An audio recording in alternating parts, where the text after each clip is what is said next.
चलिए बच्चों शुरू करते हैं। अकाउंटिंग स्टैंडर्ड 26 AS 26 जिसका नाम है इंटेंजिबल असेट। मेरे साथ साथ ही लिखना शुरू कीजिएगा। लिखते लिखते ही हम आपको पढ़ाएंगे। सबसे पहला है कि भैया ऑब्जेक्टिव क्या है इस अकाउंटिंग स्टैंडर्ड का। Objective prescribe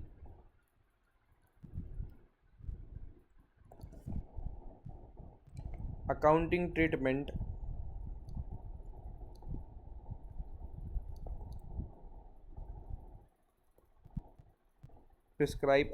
treatment for intangible assets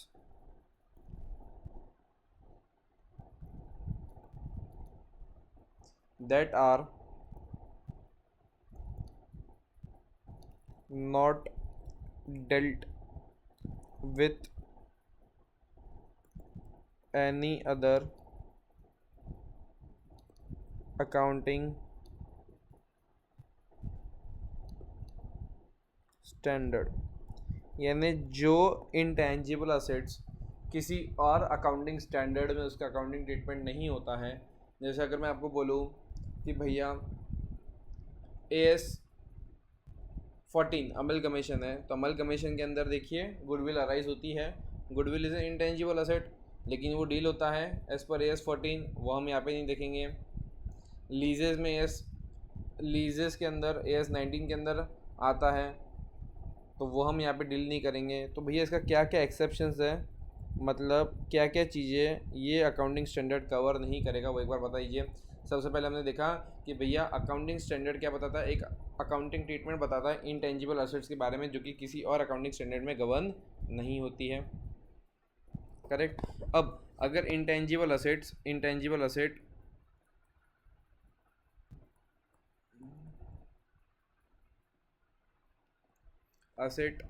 held by enterprise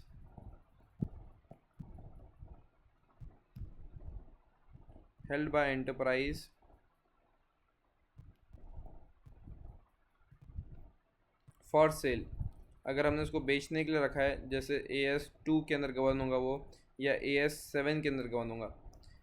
AS 2 या AS 7 के अंदर गवर्न होगा अगर हमने इन्वेंटरी को, अगर हमने इंटेंजिबल असेट जैसे सॉफ्टवेयर है, सॉफ्टवेयर इज इंटेंजिबल असेट, उसको मैंने बेचने लिए रखा है। मैं भैया टैली का सॉफ्टवेयर बेचता हूँ, तो वो मेरे लिए AS 26 से गवर्न नहीं होगा। कैसे गवर्न होगा? AS 2 से गवर्न होगा। सेम वे अगर मैंने किसी कंपनी के ब्लूप्रिंट्स लगा के रखे, बिल्डिंग के ब्लूप्रिंट्स बनाए हैं, तो वो मैं बेच रहा हूँ अंडर कंस्ट्रक्शन कॉन्ट्रैक्ट, तो वो मेरा डील होगा AS 7 के थ्रू। ये हो गया पहला पार्ट। बी कौन सी चीज़ें हैं? डेफर्ड टैक्स असेट्स, अगर उसके अंदर कोई इंटेंजिबल असेट है जो कि AS 23 के गवर्न होती है, जो अभी तक हमने पढ़ा नहीं है AS 22, तो उसके अंदर वो AS 22 के हिसाब से गवर्न होंगी। लीजेस के अंदर कोई अगर आ रहा है आपका इंटेंजिबल असेट, तो वो AS 19 के थ्रू गवर्न होगा। 10वें नंबर का पॉइंट, गुडविल, अगर गुडविल अराइज हो रहा है अमलगमेशन में या कंसोलिडेशन में, तो अमलगमेशन को गवर्न करता है अकाउंटिंग स्टैंडर्ड 14 और इसको गवर्न करता है अकाउंटिंग स्टैंडर्ड 21 कंसोलिडेशन। उसके बाद भैया अगर कोई मिनरल राइट्स है, तो इसके ऊपर एक नया अकाउंटिंग स्टैंडर्ड आने वाला है, वो इस पे गवर्न नहीं करता, वो इंडस्ट्री स्पेसिफिक जो गाइडेंस नोट है उससे गवर्न होता है। और if asset is in insurance company से रिलेटेड अगर कोई असेट्स है, तो वो इंश्योरेंस कंपनी गवर्न करती है। तो भैया बहुत सारा चीज़ तो निकल गया। अप्लीकेबल किसको रहेगा? तो इसका नेक्स्ट पॉइंट लिख लीजिए, अप्लाइज टू। ये अकाउंटिंग स्टैंडर्ड किसको अप्लाइज होता है? Applies to expense on advertisement, अगर मैंने एडवर्टीजमेंट पे कोई खर्चा किया है, ट्रेनिंग पे खर्चा किया है लोगों की, या स्टार्टअप का कोई कॉस्ट है मेरा, उसके ऊपर ही एप्लीकेबल होता है बच्चों। रिसर्च एंड डेवलपमेंट पे कोई R&D पे कोई खर्चा किया है, तो उस पर एप्लीकेबल होता है। राइट अंडर लाइसेंस, किसी को मैं राइट दे रहा हूँ लाइसेंस को यूज़ करने का, वो इसके अंदर गवर्न होता है। बहुत सी बार फार्मा कंपनी इसको देती है। पेटेंट, कॉपीराइट, ट्रेडमार्क, मैंने मेरा पेटेंट बनाया है, कॉपीराइट बनाया है या ट्रेडमार्क बनाया है, उसका रिकग्निशन करने में अकाउंटिंग स्टैंडर्ड 26 लगता है, या मेरा कोई अदर गुडविल है एक्सक्लूडिंग AS 14 वाला और AS 22 वाला। करेक्ट। तो ये हमारे अभी तक 3 पॉइंट हो चुके हैं। सबसे पहले भैया पर्पस क्या था, सेकंड किस किस को नहीं लगता है, एंड थर्ड किस किस को लगता है। अब सबसे पहले समझते हैं what is an intangible asset. Meaning of intangible asset. भाई हम लोग इंटेंजिबल असेट का अकाउंटिंग स्टैंडर्ड पढ़ रहे हैं, तो पहले तो ये पता होना चाहिए what is an intangible asset. N intangible asset is an identifiable, मतलब आइडेंटिफिएबल का मतलब क्या होता है, उसकी एक सेपरेट आइडेंटिटी होनी चाहिए। Second, non monetary asset, an identifiable non monetary asset without physical substance, उसका कोई फिजिकल सब्सटेंस नहीं होना चाहिए, तभी तो हमको मालूम पड़ेगा कि भैया ये टेंजिबल नहीं इंटेंजिबल है। अगर फिजिकल सब्सटेंस होता तो भैया ये तो टेंजिबल हो जाता, और अगर ये टेंजिबल हो जाता तो AS 10 इसको गवर्न करता था। PPE, held for use in production, मैंने इसको रखा है ताकि मैं प्रोडक्शन में यूज़ कर सकूँ। और सप्लाई ऑफ गुड्स और रेंडरिंग ऑफ सर्विसेज, मैं इसको गुड्स या प्रोडक्शन बनाने के लिए या सर्विसेज को रेंडर करने के लिए इसका काम ले रहा हूँ। करेक्ट। एंड इसको मैं हेल्ड फॉर यूज़ कर रहा हूँ, इसको मैं हेल्ड फॉर सेल नहीं कर रहा हूँ। अगर मैंने हेल्ड फॉर सेल कर दिया तो ये हो जाएगा मेरा गुड्स, और अगर ये गुड्स हो जाएगा, ये इन्वेंटरी हो जाए, तो गिवन ये हो जाएगा भैया AS 2 के थ्रू अप्लीकेबल, ये AS 26 में नहीं आएगा। और इसको मैंने रखा है रेंटल फॉर अदर्स, मैं इसको रेंटल दे रहा हूँ अदर्स को, रेंटल देने के लिए मैंने इसको रखा है फॉर रेंटल टू अदर्स, या मैं इसको एडमिनिस्ट्रेटिव पर्पस के लिए यूज़ कर रहा हूँ, एडमिनिस्ट्रेटिव पर्पस के लिए यूज़ कर रहा हूँ। इसको बोलेंगे आपकी एक इंटेंजिबल असेट। तो एक बार वापस समराइज करने के लिए, what is an intangible asset, N intangible asset is an identifiable, उसकी एक सेपरेट आइडेंटिटी होनी चाहिए बाकियों से अलग। करेक्ट। फॉर एग्जांपल अगर आप कंप्यूटर खरीद रहे हो तो कंप्यूटर के साथ कंप्यूटर सॉफ्टवेयर आता है, बताइए कंप्यूटर सॉफ्टवेयर की कोई अलग एंटिटी क्या है? आप घर पे जाके ये बोलते हैं कि मम्मी मैं विंडोज़ खरीद के लाया, मैं इंटेल का प्रोसेसर खरीद के लाया, आप क्या बोलते हैं मैं भैया कंप्यूटर खरीद के लाया, तो इस केस में उसकी एक सेपरेट आइडेंटिटी नहीं होगी। करेक्ट। तो क्या वो एक इंटेंजिबल असेट बनेगा? The answer is no. तो एक इंटेंजिबल असेट होने के लिए वो एक identifiable, second non monetary asset, यानी उसकी कोई वैल्यू पहले से डिटरमाइन नहीं करके रखी है आपने, उसकी पहले से कोई वैल्यू डिटरमाइन नहीं करेगी, वो डिपेंड करेगा person to person, situation to situation, उसका फिजिकल सब्सटेंस नहीं होना चाहिए, तभी तो वो इंटेंजिबल होगा। हेल्ड फॉर प्रोडक्शन और सप्लाई ऑफ गुड्स और रेंडरिंग ऑफ सर्विसेज, ये भैया हम सेल के लिए नहीं रख रहे, अगर सेल के रखेंगे तो AS 2 अप्लीकेबल हो जाएगा, या मैंने इसको रेंटल के लिए रखा है, या भैया मैंने ये एडमिनिस्ट्रेटिव पर्पस के लिए रखा हुआ है। तो भैया इसका रिकग्निशन कैसे करेंगे? अब हमको पता चल गया इंटेंजिबल असेट क्या होता है, उसका रिकग्निशन करना शुरू करना है, उसका रिकग्निशन करना शुरू करना है। तो आइए पॉइंट लिखिए, रिकग्निशन कब करेंगे हम रिकग्निशन बेटा, कब करेंगे हम रिकग्निशन? आइए रिकग्निशन करेंगे जब दो चीज़ें हो रही है, जब दो चीज़ें हो रही है। पहले क्या? If it is probable, if it is probable that future economic benefit,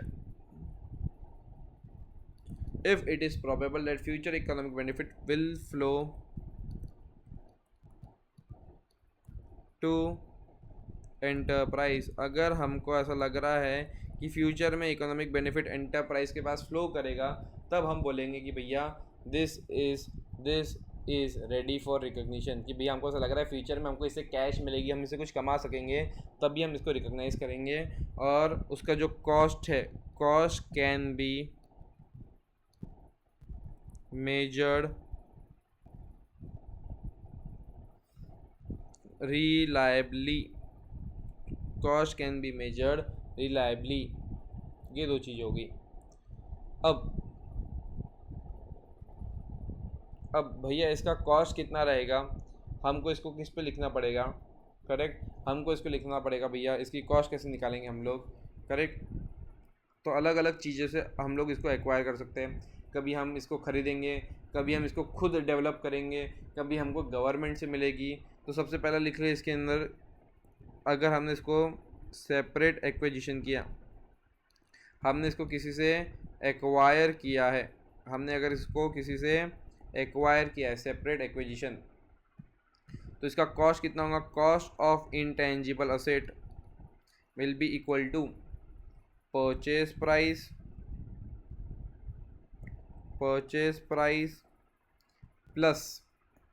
plus अगर आप इसके इंडिया के बाहर से अगर आप इसको इंपोर्ट कर रहे हो तो इसके ऊपर इंपोर्ट ड्यूटी लगेगी। वो इंपोर्ट ड्यूटी आपकी कैसी होनी चाहिए, नॉट रिकवरेबल, ये आपको इसका रिफ़ंड नहीं मिलना चाहिए, अगर रिफ़ंड मिल रहा है तो ये इसमें नहीं आएंगी। प्लस डायरेक्टली अट्रीब्यूटेबल कॉस्ट, ये चीज़ अपनाने के लिए हो सकता है आपको किसी पर्सन की हेल्प लगी होगी, किसी ब्रोकर की हेल्प लगी होगी, तो उसका ब्रोकरेज वगैरह भी आपको इसके अंदर ऐड करना पड़ेगा। भैया क्या सब चीज़ें ऐड ही होगी, कुछ लेस भी होगी, हाँ भैया लेस होगी ना, क्या क्या चीज़ लेस होगी भैया, लेस होगा बेटा, एक मिनट रुकिए। कोई अगर आपको डिस्काउंट मिलता है,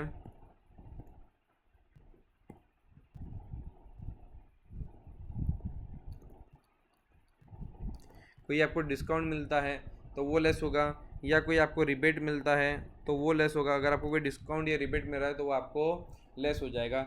ये है आपकी cost of N intangible asset, purchase price जितने में हमने खरीदा, प्लस इंपोर्ट ड्यूटी अगर वो रिकवरेबल नहीं है, रिफंडेबल नहीं है, डायरेक्टली अट्रिब्यूटेबल एक्सपेंसेस कॉस्ट, और उसमें से कुछ लेस हो जाएगा अगर आपको कुछ रिबेट वगैरह मिल रहे हैं तो, करेक्ट। अगर हम लोग एक्विजिशन पे ले रहे हैं, अगर हम लोग अमल कमीशन के टाइम पे अगर हमको कुछ इंटेंजिबल असेट अराइज हो रही है, तो मैंने ऐसे ऊपर ही बता दिया, वो गवर्न नहीं करेगा एज पर AS 26, वो गवर्न करेगा as per AS 24।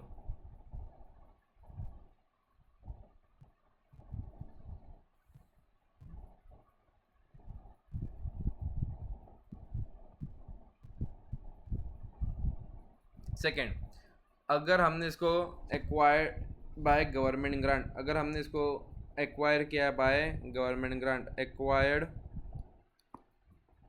By government grant से अगर हमको ये मिलता है कि अगर हमको गवर्नमेंट ने कुछ पैसा दिया कि भैया जाइए आप इसको ख़रीद लीजिए, तो इसके अंदर दो पार्ट है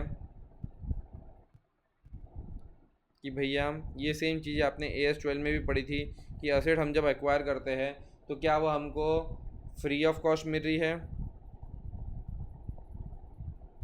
या कंसेशनल प्राइस पे मिल रही है। अगर फुकट में मिल रही है तो नॉमिनल वैल्यू पे इसको लिखेंगे हम लोग, नॉमिनल वैल्यू जैसे 100 रुपया 200 रुपया पे हम इसको लिखेंगे, या जितने पे हमको मिल रही है कंसेशनल वैल्यू, तो कंसेशनल प्राइस पे हम लोग इसको रिकॉर्ड करेंगे कि भैया 2 लाख की चीज़ अगर 20,000 में मिल रही है तो 20,000 पे लिखेंगे, करेक्ट। और अब आता है थर्ड थिंग, एक तो है हमने खरीदी या हमको गवर्नमेंट ग्रांट से मिली, और अब आता है थर्ड एंड वेरी इंपॉर्टेंट चीज़ जो कि है इंटरनली जनरेटेड इंटेंजिबल असेट, यानी हमने हमारे घर में जो इंटेंजिबल असेट जनरेट की है उसका कैसा, इंटरनली जनरेटेड इंटेंजिबल असेट। तो इसके अंदर बेटा याद रखना दो फ्रेज रहते हैं, इसके अंदर याद रखना दो फ्रेज रहते हैं। एक रहता है रिसर्च फेज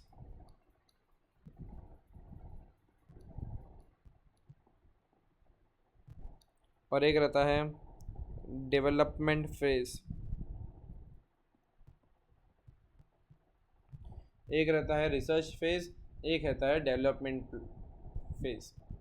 रिसर्च फेज में हम बहुत सारी इन्वेस्टिगेशन करते हैं। बेसिकली इसके अंदर बहुत सारी ओरिजिनल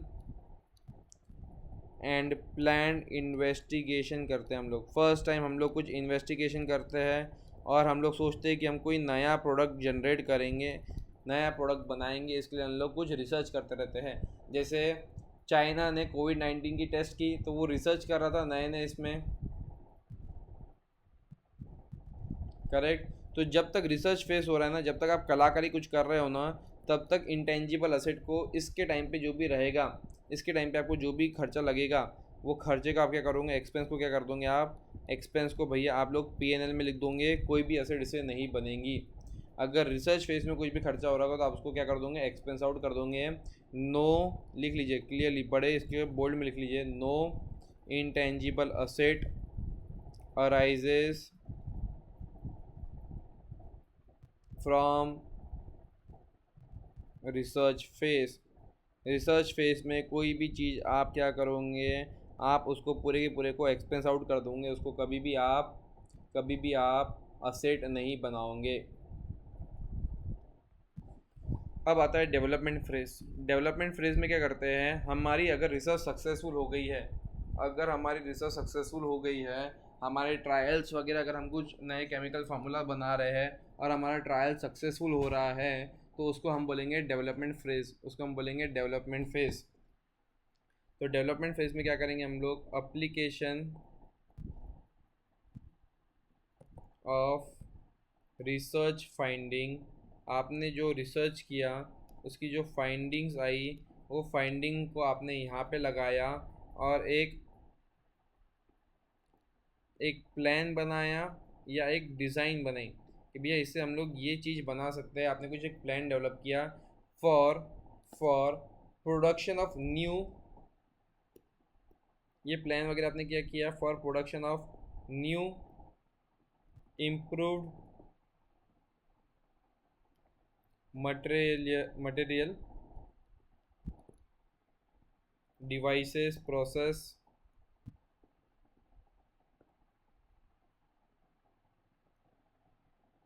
सिस्टम या सर्विसेज।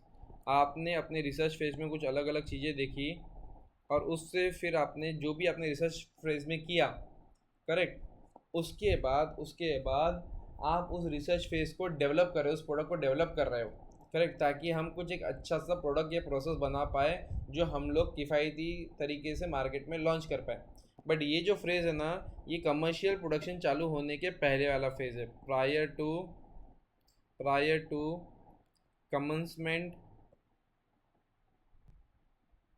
of commercial production। तो बेटा तीन फेज़ आती है। पहला होता है रिसर्च फेज़। यहाँ पे हम लोग नए नए प्रोडक्ट डेवलप करते हैं। फॉर एग्जांपल अभी फास्ट कार्ड आता है गोदरेज का, 10 रुपये के 10 कार्ड आते हैं, हम लोग उसको जलाते हैं। तो हमने एक रिसर्च किया और हमने देखा कि भैया हम एक ऐसा कार्ड बना सकते हैं जो बहुत ही कम रेट का होगा, जिसमें हम बारूद और जो तुलसी का जो ये सब मिक्सर उसको बना के एक पेपर फॉर्म में उसको देंगे। उसको अगर हम जलाएंगे तो 3-4 घंटे मॉस्किटो से हमको रिलीफ मिलेगा। हमने एक चीज़ की, हमने एक रिसर्च करके एक नया प्रोडक्ट इन्वेंट किया, करेक्ट, हमने एक चीज़ देखी, कंसेप्ट डेवलप किया। फिर डेवलपमेंट फेज़ में हमने उसको डेवलप किया कि भैया इसकी डिज़ाइन ऐसी होनी चाहिए, इसमें जो डॉट्स है वो ऐसी जगहों पे होनी चाहिए, ये उसका साइज़ होना चाहिए, उसका डिज़ाइन होना चाहिए, ये होता है डेवलपमेंट फेज़। और फिर जब सब ओके हो गया, उसका टेस्टिंग वेस्टिंग हो गया, उसके बाद हम क्या चालू करते हैं, उसका कमर्शियल प्रोडक्शन चालू करते हैं। तो इस फेज़ का जितना भी खर्चा है वो क्या कर देंगे आप, एक्सपेंस आउट कर देंगे, पूरा का पूरा काय में डाल देंगे भैया, P&L में डाल देंगे। ये जो डेवलपमेंट फेज़ है जो कि कमर्शियल प्रोडक्शन की पहले की फ़ेज़ होती है। कमर्शियल प्रोडक्शन में तो क्या हो गया, वो भैया चले गया ट्रेडिंग में, जो भी आपको खर्चा लगेगा वो आ जाएगा ट्रेडिंग के डेबिट में और इनकम ट्रेडिंग के क्रेडिट में आ जाएगी। डेवलपमेंट फेज़ पे जो चीज़ें आ रही है ना, आप उसको इंटेंजिबल असेट मान के उसको कैपिटलाइज कर सकते हो। वो हम लोग अभी नीचे पढ़ने वाले हैं। क्या बोलता है उसमें, लिखिए लिखिए, रिकॉग्नाइज, हम उसका रिकॉग्निशन कब करेंगे, recognize only if, recognize only if, पहला point, technical feasibility of completing intangible asset. आप टेक्निकली फिजिबल हो आप, कि भैया आप एक इंटेंजिबल असेट बना सकते हो, ऐसी टेक्नोलॉजी आपके पास है, आप टेक्नोलॉजिकली फिजिबल हो। आपका इंटेंशन क्लियर है कि भैया मैं इसको बना के रहूँगा, आपका इंटेंशन क्लियर है कि भैया मैं इसको बनाऊँगा, डेवलप करूँगा और इसको सेल करूँगा। पहला है आपके पास टेक्निकल फिजिबिलिटी होना चाहिए, दूसरा आपका इंटेंशन होना चाहिए, और इंटेंशन के साथ आपकी एबिलिटी भी होना चाहिए कि हाँ हम इसको बेच सकते हैं। भैया हमारे पास सारी टेक्नोलॉजी है, हमारा इंटेंशन भी है, बट हमारी औकात नहीं है इसको बनाने की, तो हम इसको बना सकेंगे क्या, नहीं। एक अच्छा खासा इसका मार्केट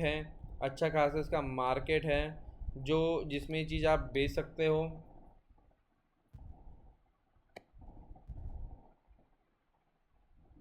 और ये सब चीज़ों का जो खर्चा है ये आप अच्छे तरीके से मेजर कर सकते हो, ये खर्चों का आप मेजर कर सकते हो। जब खर्चों को मेजर कर पाओगे, जब आप अमाउंट निकाल पाओगे, तभी तो आप इसको कैपिटलाइज कर पाओगे। तो चार बहुत इंपॉर्टेंट चीज़ें हैं, क्या आप टेक्निकली फिजिबल हो, क्या आपके पास वो टेक्नोलॉजी है या इंडिया में वो टेक्नोलॉजी है, क्या आप इंटेंशन आपका क्लियर है, हाँ मुझे ये चीज़ बनाना है, क्या आपके पास वो एबिलिटी है बनाने की, और क्या एक मार्केट है जिस मार्केट में आप इसको बनाने के बाद बेच सकते हो। अगर ये सब चीज़ों का आंसर हाँ है तो देखना है क्या हम उसकी कॉस्ट को मेजर कर सकते हैं। अगर कॉस्ट को भी मेजर कर सकते हैं तो फिर हम उसको कैपिटलाइज करेंगे। करेक्ट। तो अब देख लीजिए कि भैया कॉस्ट क्या होगा, cost of self generated intangible asset. Cost कितनी कॉस्ट रहेगी, incurred expenditure incurred from the time when intangible asset first met the recognition criteria। जिस टाइम वो first time recognition criteria meet किया, उस टाइम से हम उसको, उस एक्सपेंडिचर को हम लोग कैपिटलाइज करना चालू कर देंगे। इसके अंदर कौन कौन सी चीज़ आती है, comprises of all expenses attributable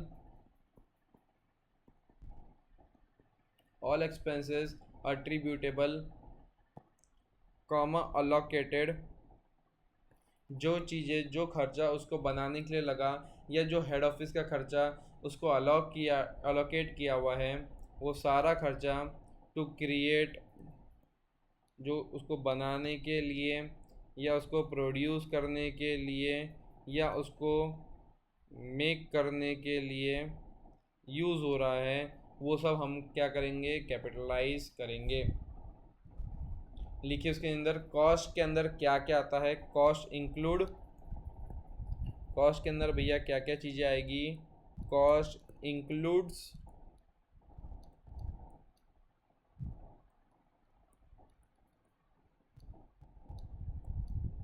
and does not include. Cost क्या इंक्लूड करता है, कॉस्ट क्या इंक्लूड नहीं करता है। लिखिए expenditure on material and services use, आपने जो मटेरियल या सर्विसेज यूज़ किया उसको बनाने के लिए, उसका खर्चा आएगा इसके अंदर।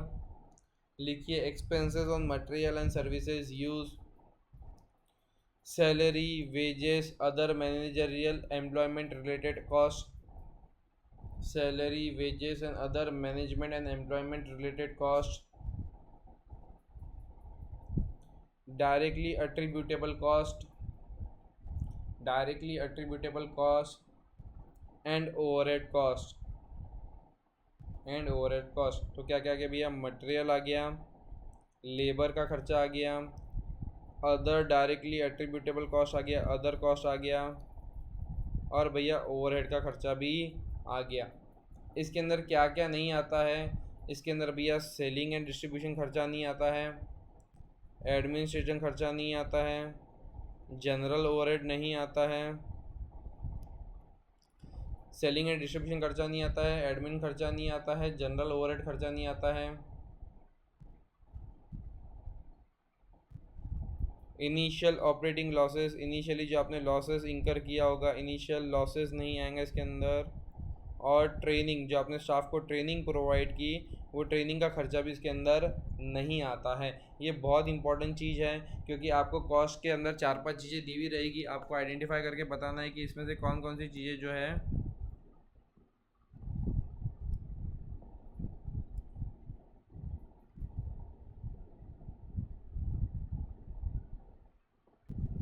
एक मिनट होल्ड कीजिए।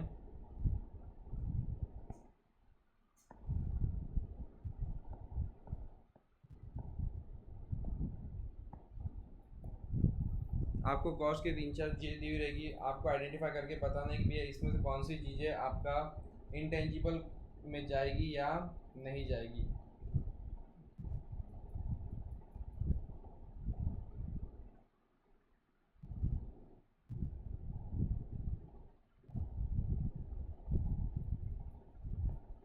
इसके नीचे एक बहुत ही प्यारी लाइन में रेड लाइन से इंपॉर्टेंट मार्क करके लिखिए, इफ़ लिखिए, if an enterprise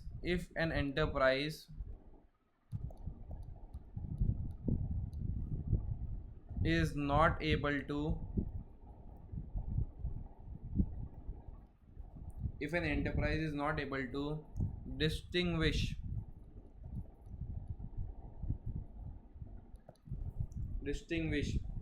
research and development phase, अगर हम लोग रिसर्च और डेवलपमेंट फेज को अलग अलग डिस्टिंग्विश नहीं कर सकते हैं, तो एक्सपेंसेस जितना भी आपने किया ना, एक्सपेंसेस जो भी आपने किया वो हम समझ ले कि आपने रिसर्च के लिए किया है और डेवलपमेंट के लिए कुछ भी नहीं किया है, डेवलपमेंट के लिए ज़ीरो। इसका मतलब पूरा का पूरा क्या हो जाएगा, पूरा का पूरा क्या हो जाएगा, पूरा का पूरा भैया आपका एक्सपेंस आउट हो जाएगा और आप कुछ भी कैपिटलाइज नहीं कर पाओगे।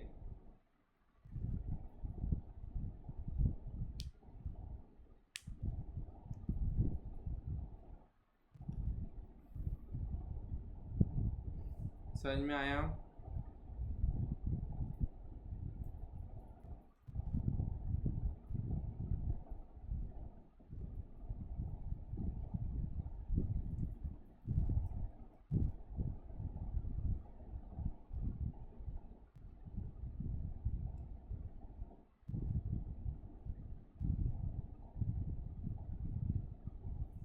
नेक्स्ट भैया हमारी असेट बन गई, अब असेट बनने के बाद हमको उसको धीरे धीरे अमोटाइज़ करना है। जैसे हमारी कोई भी अगर असेट बनती है तो हम असेट खरीदते हैं तो हम उसको डेप्रिसिएट करते हैं, सेम वे हमको इसको भी क्या करना पड़ेगा, अमोटाइज़ करना पड़ेगा। क्या करना पड़ेगा बेटा, अमोटाइज़ करना पड़ेगा, करेक्ट। टेंजिबल असेट डेप्रिसिएट होती है, इनटेंजिबल असेट अमोटाइज होती है।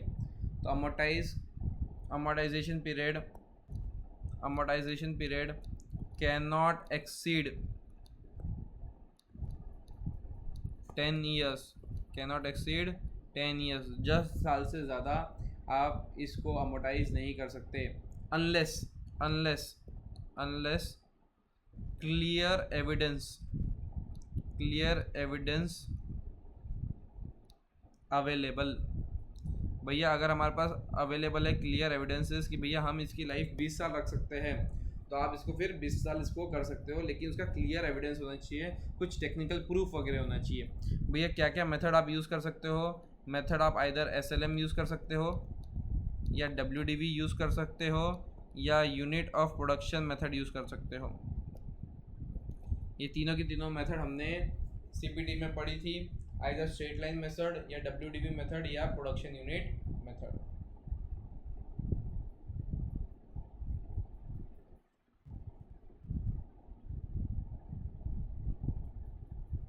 चलिए अब भैया अमोटाइज करने के लिए 3-4 चीज़ें रहती हैं। अमोटाइज करने के लिए एक तो रहती है लाइफ, तो लाइफ इन्होंने बता दिया कि 10 साल से ऊपर नहीं हो सकती लाइफ, करेक्ट। कॉस्ट बता दी हमको। अब एक चीज़ देखनी है रेसिडुअल वैल्यू, जैसे scrap value, residual value that is scrap value, correct. तो हर एक चीज़ की कोई स्क्रैप वैल्यू रहती है, करेक्ट।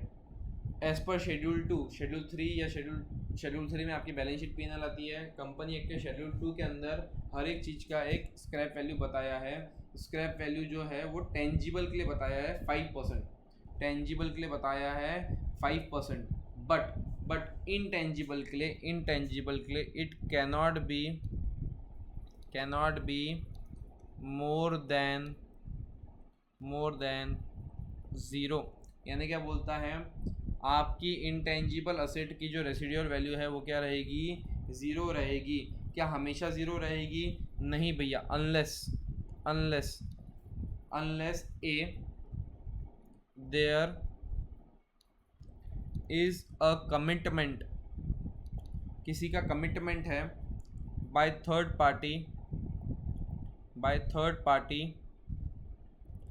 टू परचेज असेट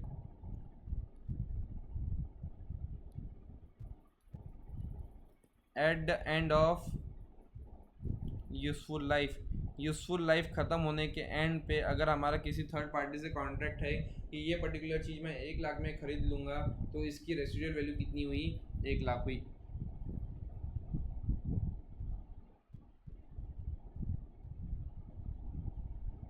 और अगर कोई एग्रीमेंट नहीं है बट एक मार्केट है, there is an active market, there is an active market जिसमें जाके हम इसको बेच सकते हैं फॉर इंटेंजिबल असेट, फॉर इस तरीके की इंटेंजिबल असेट के लिए एक एक्टिव मार्केट है, तो फिर उस टाइम पे रेसिडुअल वैल्यू कैसी रहेगी, रेसिडुअल वैल्यू जो भी मार्केट बताएगा, जो भी मार्केट हिसाब से रहेगी वो आपकी रेसिडुअल वैल्यू रहेगी। बट ये आपको देखना है कि मार्केट रेसिडुअल लाइफ जो रहेगी ना 10 साल बाद, 20 साल बाद, उस टाइम पे भी इसका मार्केट होना चाहिए, आज मार्केट है, 10 साल बाद मार्केट नहीं रहेगा, तो 10 साल बाद मार्केट में इसकी वैल्यू कितनी रहेगी, 0, तो आप उसको रिकॉर्ड कर सकते हैं क्या हम, नहीं। Next part, retirement and disposal, कि भैया अगर असेट ख़राब हो गई या असेट से कुछ हमको बेनिफिट नहीं मिल रहा है, तो हम क्या कर देंगे, जितना भी वैल्यू बचा हुआ है हम उसको क्या कर देंगे, उसको पूरा रिटायर कर देंगे या असेट को डिस्पोज कर देंगे, डिस्पोजल कर देंगे, पूरा खर्चा मान लेंगे। जैसे हम लोग टेंजिबल में करते थे, अगर असेट को यूज़ नहीं कर पा रहे हो, यानी उसकी लाइफ बची हुई नहीं है, तो आप क्या कर दोगे, पूरा उसको राइट ऑफ कर दोगे। फॉर एग्जांपल मैंने रिसर्च एंड डेवलपमेंट करके एक बहुत ही प्यारा वो फास्ट कार्ड बनाया, मेरे को 1 करोड़ का खर्चा लगा, मैं उसको 10 साल में राइट ऑफ करने वाला था, हर साल 10-10 लाख करके, बट 2 साल बाद गवर्नमेंट का उसके ऊपर बैन आ गया कि नहीं भैया इसके अंदर जो केमिकल्स यूज़ हो रहे हैं वो एनवायरनमेंट को बहुत हार्मफुल कर रहे हैं, और आप बचे हुए 8 साल आप इसको नहीं चला सकते हो, तो पूरा 80 लाख मुझे क्या करना पड़ेगा, राइट ऑफ करना पड़ेगा। तो retirement and disposal, if dispose when no future benefit expected, जब फ्यूचर में इसका कोई भी बेनिफिट नहीं रहेगा तो आप इसको क्या कर दोगे, पूरा राइट ऑफ कर दोगे। When there is no future economic benefit, अगर फ्यूचर में कोई भी इकोनॉमिक बेनिफिट नहीं है तो पूरा राइट ऑफ कर दो। आखिरी चीज़ है इसका डिस्क्लोजर, क्या क्या डिस्क्लोजर करना है आपको, लिखिए डिस्क्लोजर, ए यूज़फुल लाइफ, इसकी कितनी यूज़फुल लाइफ है ये डिस्क्लोज करना है आपको। B amortisation method, SLM, WDV, production unit, क्या यूज़ किया आपने वो दिखाना है आपको, amortisation method,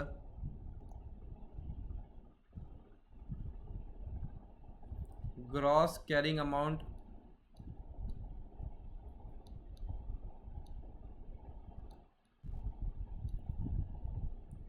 and accumulated depreciation.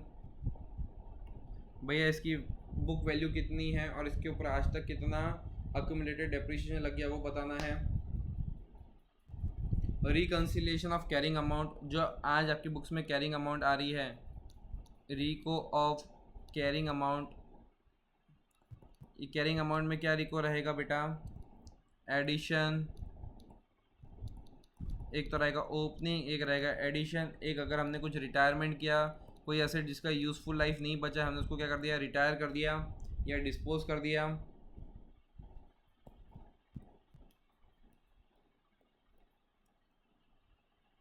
किसी के अंदर इम्पेयरमेंट लॉस मान लिया, इम्पेयरमेंट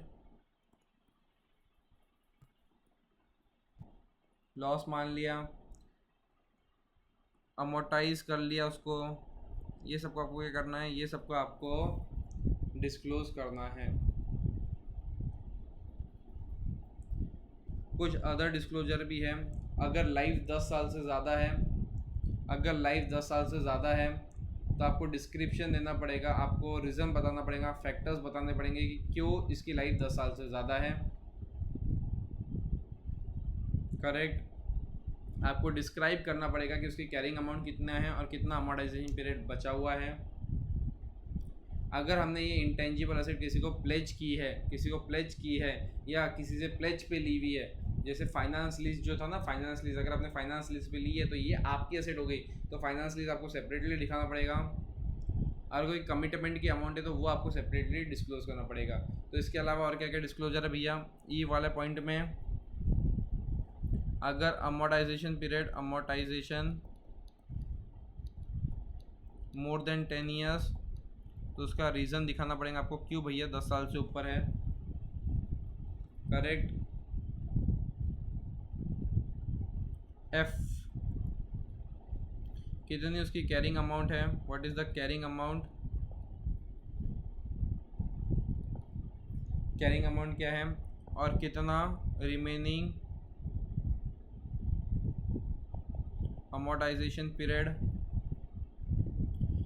क्या हमने उसको प्लेज पे लिया है या किसी को प्लेज पे दिया हुआ है वो दिखाना है। और कोई कमिटमेंट का अमाउंट है क्या, एनी अमाउंट ऑफ कमिटमेंट, कोई हमारे कमिटमेंट चार्जेस वगैरह है क्या, अमाउंट ऑफ कमिटमेंट, कोई हमारे कमिटमेंट चार्जेस है क्या, ये हमको डिस्क्लोज करना है हमारे फाइनेंशियल स्टेटमेंट में। तो फटाफट रिको देखते हैं, फटाफट रिको देखते हैं हम लोग।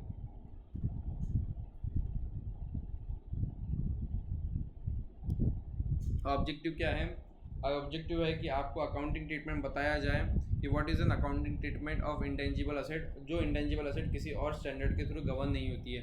कौन से अलग अलग स्टैंडर्ड है भैया, AS2, AS7 कंस्ट्रक्शन कॉन्ट्रैक्ट में अगर कोई ब्लूप्रिंट है बिल्डिंग का तो AS7 गवर्न करता है। अगर इंटेंजिबल असेट सॉफ्टवेयर आप बाय सेल कर रहे हो टैली, तो डेट इज़ AS2 गवर्न करता है। डेफर्ड टैक्स असेट की वजह से कुछ खड़ा हो रहा है तो AS22, AS19, लीजेस में कुछ हो रहा है तो गुडविल अगर आ रहा है हो रही है अमलगमेशन पे या कंसोलिडेशन पे तो AS14 और AS21 है। कोई मिनरल राइट्स है तो उसके ऊपर एक गाइडेंस नोट है मिनरल इंडस्ट्रीज़ के लिए। और अगर असेट एक इंश्योरेंस कंपनी की असेट है, इंश्योरेंस है, तो वो इससे गवर्न नहीं होता है। तो भैया किस किस को अप्लीकेबल होता है ये, advertisement, training, startup cost, research and development आपने किया, ट्रेडमार्क, पेटेंट, कॉपीराइट लिया, गुडविल बनाया, इन सबको लगता है। सबसे पहले हमने देखा कि what is the meaning of intangible asset. Intangible is an identifiable asset, उसको सेपरेटली आइडेंटिफाई कर सकते हो आप।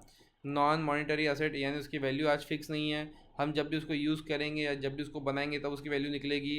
कोई फिजिकल सब्सटेंस नहीं है तभी हम उसको इंटेंजिबल बोलेंगे।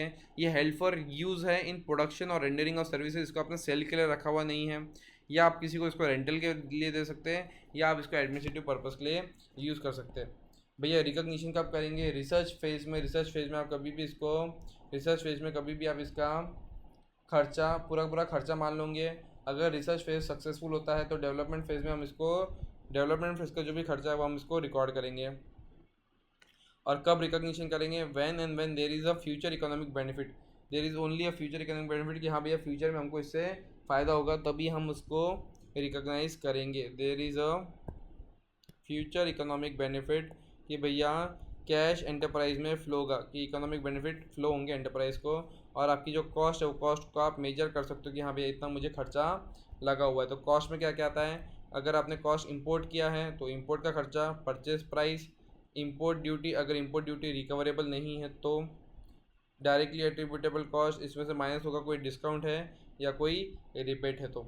अब अलग अलग टाइप के खर्चे आते हैं, ये तो है हमारा एक्वायर्ड, अगर हमने ख़रीदा है तो। दूसरा है अगर हमको गवर्नमेंट ग्रांट के थ्रू मिला, अगर हमको गवर्नमेंट ग्रांट के थ्रू मिला तो अगर फ्री ऑफ कॉस्ट मिला तो नॉमिनल वैल्यू 100 रुपया पे दिखाएंगे, बट अगर कंसेशनल रेट पे मिला तो जो कंसेशनल प्राइस पे हमको एक सॉफ्टवेयर मिला है उस पर हम उसको रिकॉर्ड करेंगे। अगर हमने सेल्फ जनरेट किया, सबसे इंपॉर्टेंट चीज़ है इंटरनली जनरेटेड, खुद होकर हमने उसको नई चीज़ डेवलप की है, तो अगर इंटरनली जनरेटेड है तो रिसर्च फेज़ अगर चालू है, रिसर्च फेज़ बोले तो क्या रहता है, ऐसे पेज पे जब हम नई नई चीज़ें डेवलप कर रहे हैं, दिस इज एन इस रिसर्च फेज़।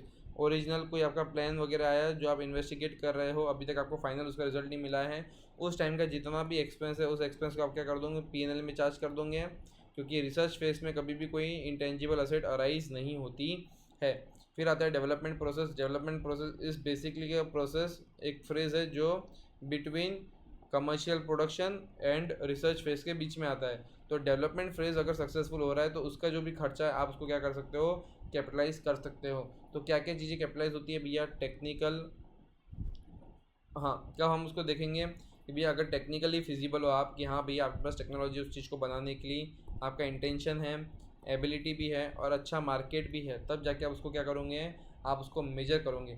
तो मेजर करने के लिए जो कॉस्ट रहेगी, वो कॉस्ट में हम लोग क्या क्या ले सकते हैं और क्या क्या नहीं ले सकते। कॉस्ट में भैया हम लोग लेबर का, मटेरियल का, अदर एक्सपेंडिचर जो डायरेक्टली नेसेसरी है और ओवरहेड लेंगे, लेकिन ये सब चीज़ें हम लोग नहीं लेंगे। एडवर्टाइजमेंट का खर्चा, जनरल ओवरहेड नहीं लेंगे, इनिशियल कुछ लॉसेज हुए तो नहीं लेंगे, ट्रेनिंग का खर्चा दिया तो नहीं लेंगे।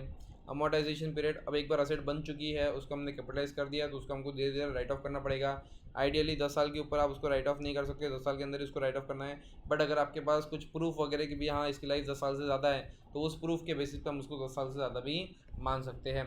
कौन कौन सी मेथड यूज़ कर सकेंगे आप, SLM यूज़ कर सकते हैं, WDV यूज़ कर सकते हैं, unit of production method use कर सकते हैं, प्रोडक्शन यूनिट मेथड यूज़ कर सकते हैं। रेसिडुअल वैल्यू यूजुअली जीरो रहेंगी, बट अगर आपके पास कोई कमिटमेंट है, अगर आपके पास कोई थर्ड पार्टी कमिटमेंट है जो बोलता है कि रेसिडुअल लाइफ के एंड पे मैं इसको 1 लाख 2 लाख में खरीदूंगा, तो इसकी रेसिडुअल वैल्यू उतनी हो जाएगी। या अगर मार्केट है और 10 साल बाद भी इसका मार्केट रहेगा eight the end of the life, तो भैया मार्केट के अकॉर्डिंग उसका हम लोग रेट डिसाइड करेंगे और रेसिडुअल वैल्यू वो मार्केट का रेट हो जाएगी। उसके बाद कुछ डिस्क्लोजर रिक्वायरमेंट है, वो डिस्क्लोजर रिक्वायरमेंट अभी हमने आपको बताया क्या यूज़फुल लाइफ है, कौन सी मेथड आपने यूज़ की है, उसका कैरिंग अमाउंट कितना है, एक्यूमुलेटेड डेप्रिसिएशन कितना है, ये सब चीज़ें आपको रिकॉर्ड करना पड़ेगा। बहुत अच्छा अकाउंटिंग स्टैंडर्ड है, अकाउंटिंग स्टैंडर्ड 26। इतना ही आपको क्रक्स है, इतना ही आपको पढ़ना है और इतना ही सफिशिएंट है। मेन चीज़ है प्रैक्टिस, जितना आप क्वेश्चन का प्रैक्टिस करोगे, थ्योरी को पढ़ के क्वेश्चन का प्रैक्टिस करोगे, उतना ही आपके लिए इम्पोर्टेंट है। करेक्ट। इसके बाद एक आखिरी अकाउंटिंग स्टैंडर्ड बनता है, अकाउंटिंग स्टैंडर्ड 22। बहुत ही प्यारा अकाउंटिंग स्टैंडर्ड है, बट अगेन अगर वो आप स्टडी मटेरियल से पढ़ोगे तो पूरा का पूरा ये जो मैंने आपको लिखा के दिए है अकाउंटिंग स्टैंडर्ड, ये अगर आप स्टडी मटेरियल से पढ़ोगे तो भूल जाना कभी आपको अकाउंटिंग स्टैंडर्ड समझ में आएंगे, क्योंकि इतनी अच्छी लैंग्वेज में दिया है ना कि आप 2 पैराग्राफ 3 पैराग्राफ पढ़ के आप सो जाओगे। तो बिलीव मी, आप सिर्फ इसी नोट्स को पढ़िए और इसी नोट्स को पढ़ के आशे वगैरह ने एग्जामिशन लाया था एडवांस अकाउंट्स एंड अकाउंट्स में, तो बिलीव मी आपको इतना नहीं पढ़ना है, उसके साथ आपको स्टडी मटेरियल एंड आपका जो प्रैक्टिस मैनुअल वगैरह है वो सॉल्व करना है।